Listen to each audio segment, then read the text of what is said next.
ano mo. Ngayon lang ito madami. Yung nakapunta kami dito. Ano pa, konti pa lang. Kasi ano ko yun eh. Pag ano, madami tumatambay dito eh. Kasi malamig pag ano, hapon na. Kasi mid-autumn na kasi. Yung lamig na. Kaya ito, madami ng mga ano. Cute.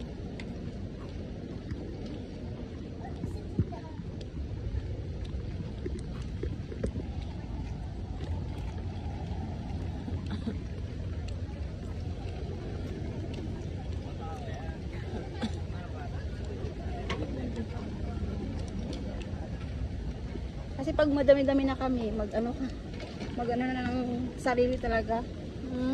Kasi ngayon, konti lang. Mga 30%.